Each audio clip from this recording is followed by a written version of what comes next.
Would you believe that long ago, real-life gnomes existed?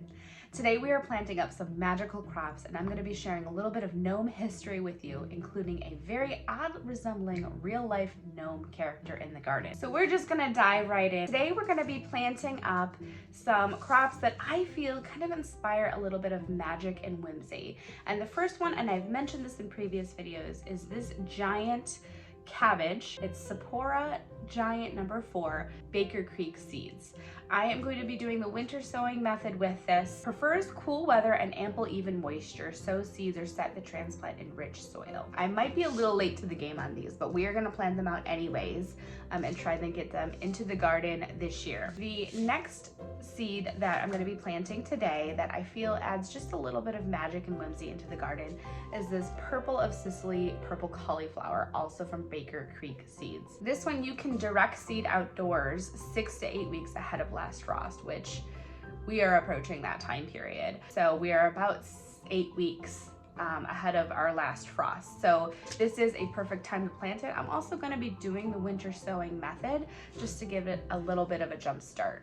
My dishwasher is randomly going off right now. It's possessed. There's something wrong with it. Let's get started into planting. So gnomes are present in many fairy tales, myths, and stories that go back hundreds and hundreds of years. They are often depicted as these pleasant little men who are donned with pointy hats and had round bellies and white beards. The name is thought to potentially derive from the Greek word gnomes, meaning earth dweller, which would be a pretty accurate description of these mythological beings who are said to have lived underground and are used to protect crops, gardens, and buried treasures. So we are choosing to use a very rich soil here, compost. It is a raised garden bed. Well, shoot, Susan. Gotta clean that up. Every single time, man, every single time. So we are using a rich soil today. It has been amended with compost, and it is a raised garden bed soil just to make it a little bit lighter because we are winter sowing them. Some legend claims that gnomes are sensitive to sunlight, which will turn them to stone, hence the origin of the garden gnome statue story.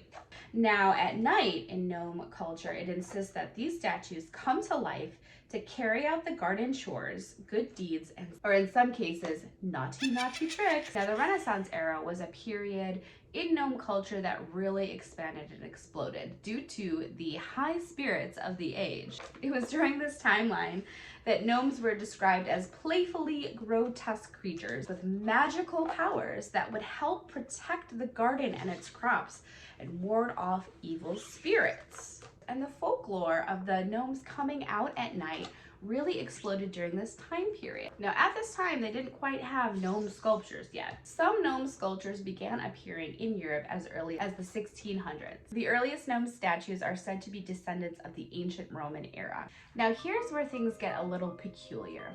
In the 18th century, wealthy estate owners started hiring people to play as real-life gnomes. They weren't called gnomes. They were called garden hermits. These were highly sought after and compensated workers.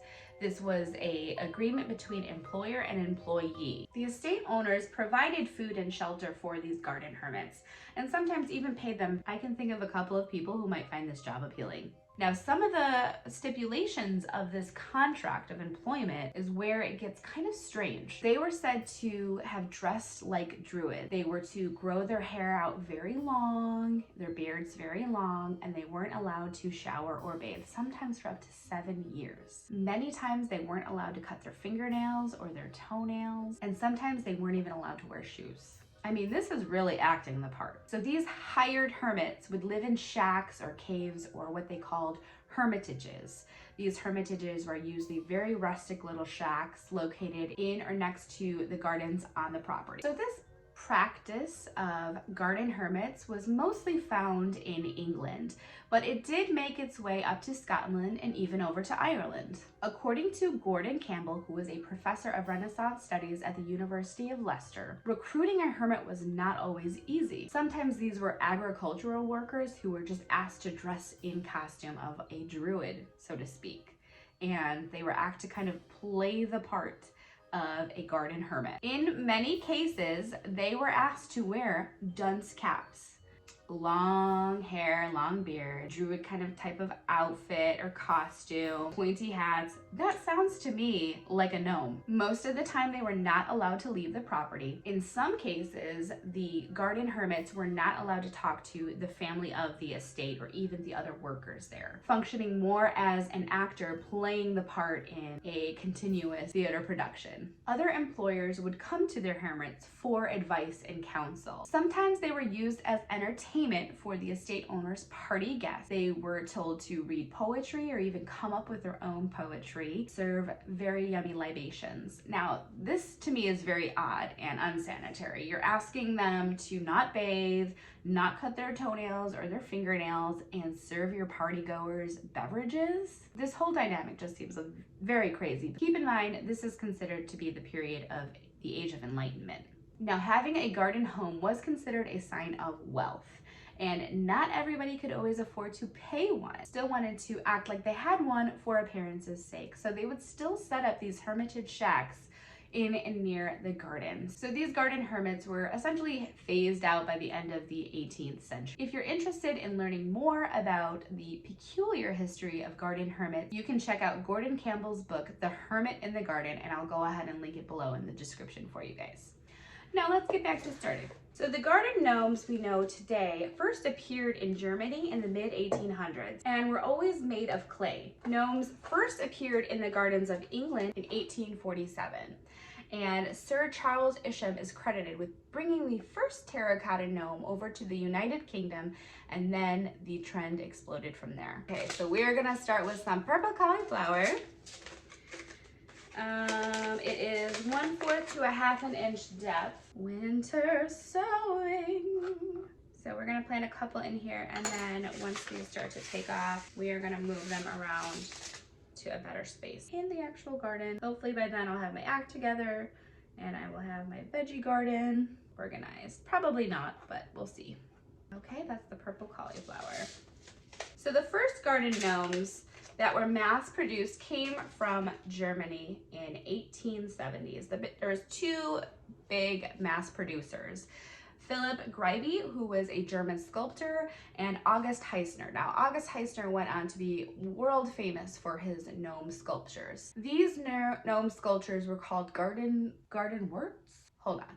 Gartenswagger. Gartenswagger. Gartenswagger. That sounds like garden swagger. Garden swagger. They were called garden swagger. So we'll just call them garden swagger. Unfortunately, the wars at this time wiped out the mass production of garden gnomes, making antique garden gnomes extremely rare today. Now, if you have one, I'd like to know. That would be pretty cool to see. So production of gnomes did not really see a rise again for a couple more decades. Then in 1937, a popular Disney movie came out titled Snow White and the Seven Dwarfs.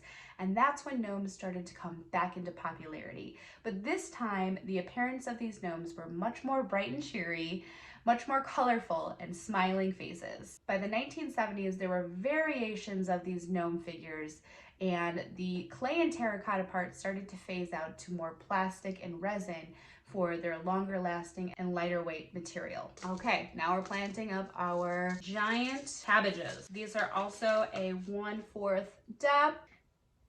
We're gonna come in with the same idea that we can transplant these seedlings once they get it going.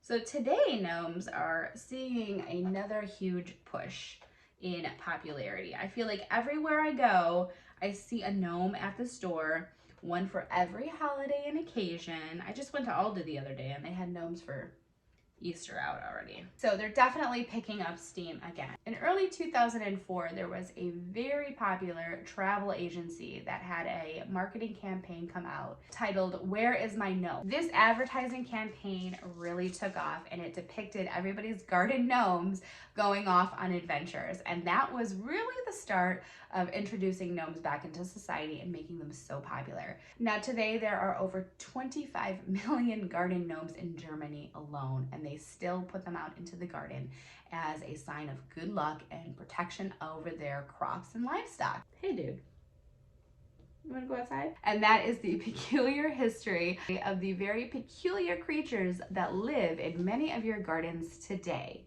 But what I really want to know is, do you have some garden swagger? Let me know in the comments below. If you have made it with me to the end, thank you so much for watching. I really do appreciate you. If you found this video entertaining, please give it a thumbs up, and we will see you guys in the next one.